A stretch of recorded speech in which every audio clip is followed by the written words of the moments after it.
Hey guys, today I just wanted to record another video of PropStream. So if you follow me, you know I'm a big fan of PropStream. I use it pretty much daily just to look up owner info of different properties. And I also build out lists and do skip tracing and a bunch of other cool stuff. So in my original PropStream review on my blog, I realized I didn't do a video. So figured I would just do a quick video and kind of take a deeper dive into what I use it for and why I like it. So this is the main screen when you first log in. I kind of see this cool map of the entire United States. So PropStream does provide data for all 50 U.S. states, and I'm sure they might even go into some other countries. Don't quote me on that. I haven't used it in Canada or Mexico, but wouldn't be surprised if you could pull data in other countries as well.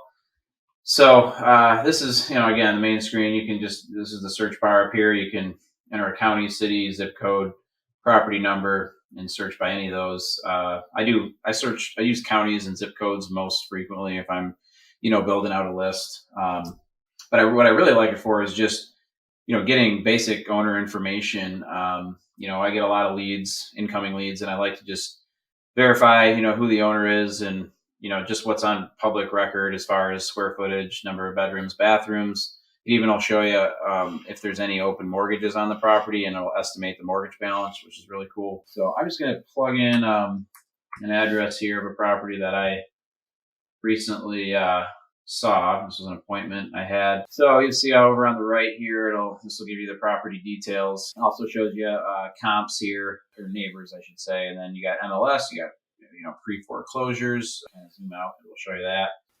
And go back into the details here. So it doesn't always have accurate, bedrooms and bathrooms. So that really just depends on, how up to date the public record is. But you got square footage, lot size, year built, property number, property type. If you go down here, even it'll tell you what the zoning is for the property, property characteristics, all kinds of cool data that is helpful. Comps. This is really cool. It shows you comps, and you can click on these, and if it was a property that was recently listed on the MLS, usually you'll be able to access the pictures. I mean, really, this is just as good as the MLS, in my opinion, if not better. I mean, there's some really good data on here. Tax information, linked properties. That's if the owner owns any other properties. You can see that on here as well. And then you can even pull documents and reports, like if there's a survey on file, assessor's map.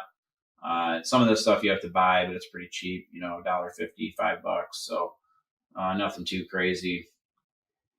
So yeah, I use this feature probably almost every day, just doing a quick check to get some data.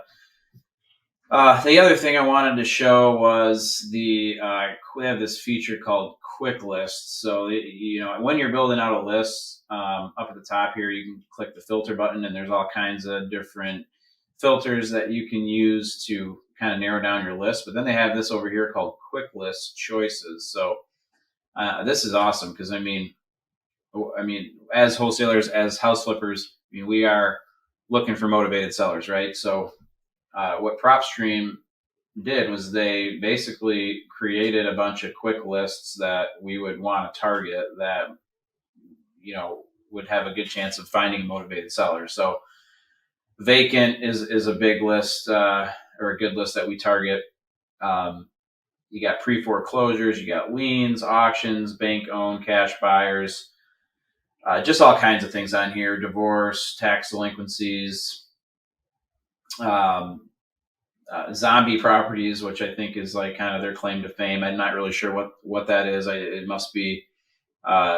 My guess is it's a very old, distressed house that's been vacant for many years. I'm not really sure what their criteria is, but the ones I use most often are probably vacant, high equity, and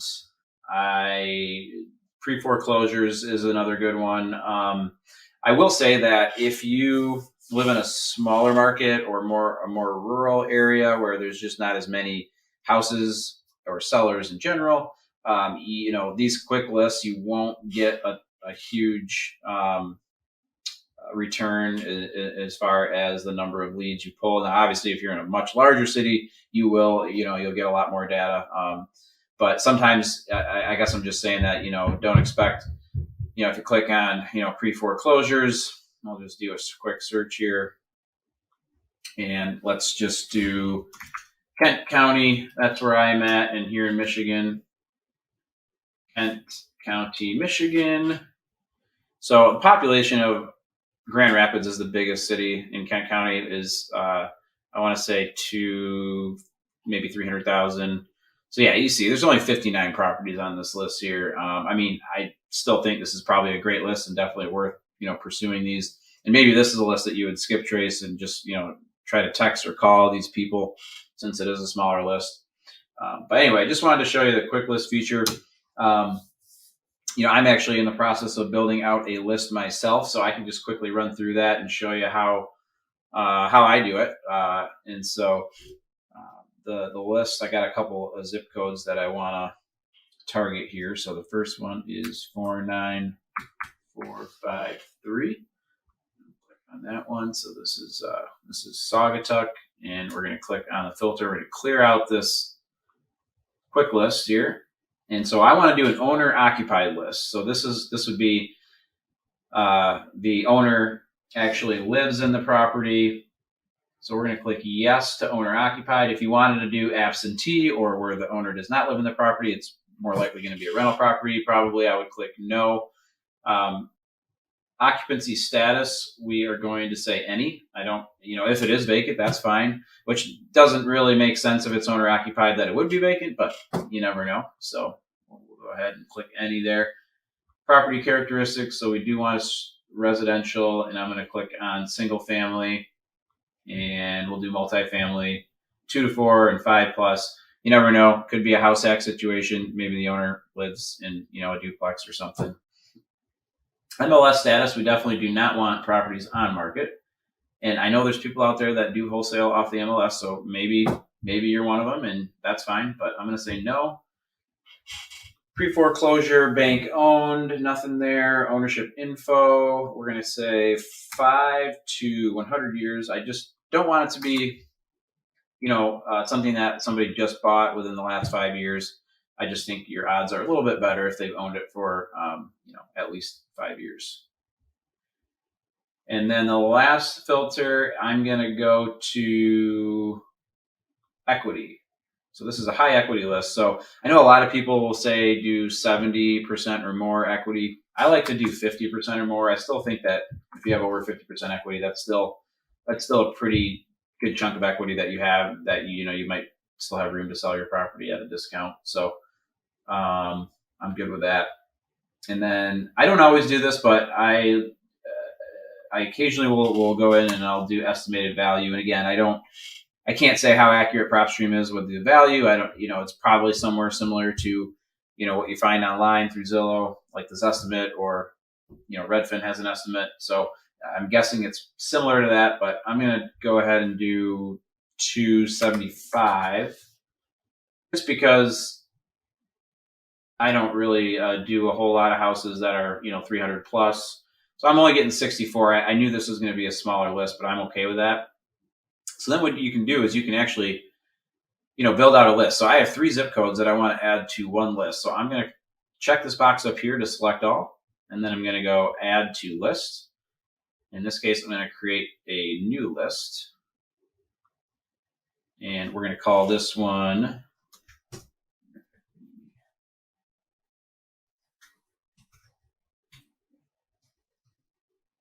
we're going to say Rural OE Suburbs Group 3, and create new. So the really cool thing is if you want to just keep those same filters and just add a new zip code, you don't have to go back in and reselect all of those filters. So this is where I would just type in the new zip code, click on that, So then we're going to go to filter, and sometimes I will mess around with the estimated value. So we're getting 140. That's not too bad. If I go up to 300, let's see what they give me. 177. So I like that number. I'm going to stick with 177. And I always just like to double check the filters here. So right here is shows you exactly what you have. So we got owner occupied, residential, single family, multifamily, 2 to 4, 5 plus, on market no, years of ownership, estimated value, estimated equity. Looks good. So again, we're going to check all these boxes up here, add the list. So in this case, we can just kind of scroll down and find the list. Oh, that's not it. It's group 3. Save, and then we got one more zip code, and this is going to be the largest, most populated area. So then plug that one in. And we've got 1,222 properties that fit the description here. So owner occupied, yes. Occupancy status, any. And again, we're doing residential. Everything looks good.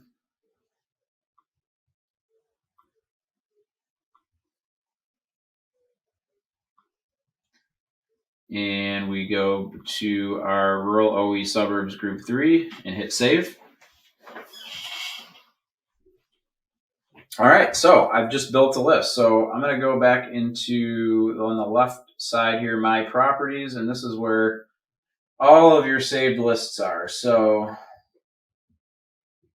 I'm going to go down to the rural. So here we go. Rural OE suburbs group 3. We've got 1,463 in this list. So go ahead and click on that. So this is kind of gives you a quick snapshot of the detail that you're going to be pulling from this list here. So it's got the owner name, it's got the mailing address, it's got property type, it's got the square footage, pretty much all that information that was on that the main page, the owner page, is going to be here.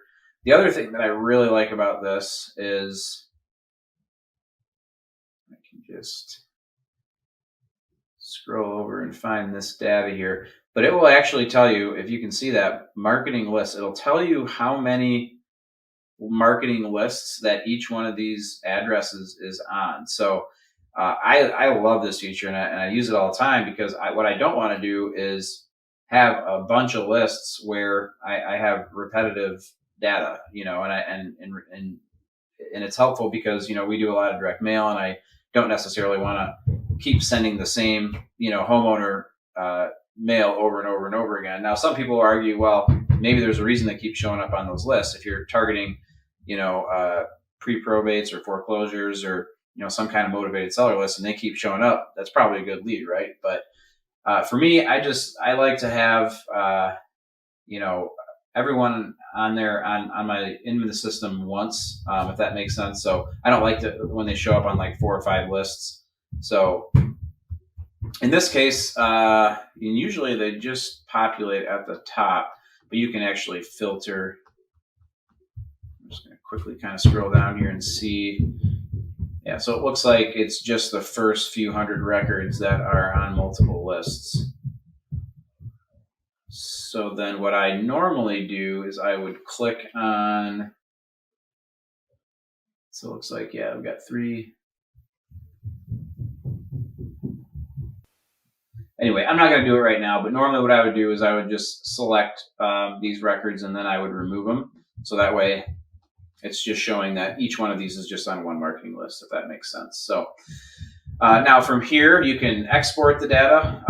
All you have to do is just click this box at the top if you want to export everything, and you're going to hit the export button, and it will give you a nice Excel file with all this data that you see here. So, and then from there, you can obviously skip trace it. If you want to do your skip tracing elsewhere, you can, use that data for mailing lists and do all kinds of cool stuff. So the last thing I wanted to show you was PropStream does offer skip tracing. it's 12 cents, or if you have the list automator, it's only 10 cents. So you basically hit select contacts, and you can go in and select a list that you pulled with available contacts, and then you just pretty much will check a box here, hit add selected contacts, and then it will populate down here, select contacts, and then you hit done and go ahead and skip trace. It'll bill your card. I think it's 12 cents, like I said, per skip trace. So I have used PropStream skip tracing a few times, and I found it to be effective. It's, kind of like anything, it's pretty hit or miss. But I do a lot of one-off skip tracing through PropStream.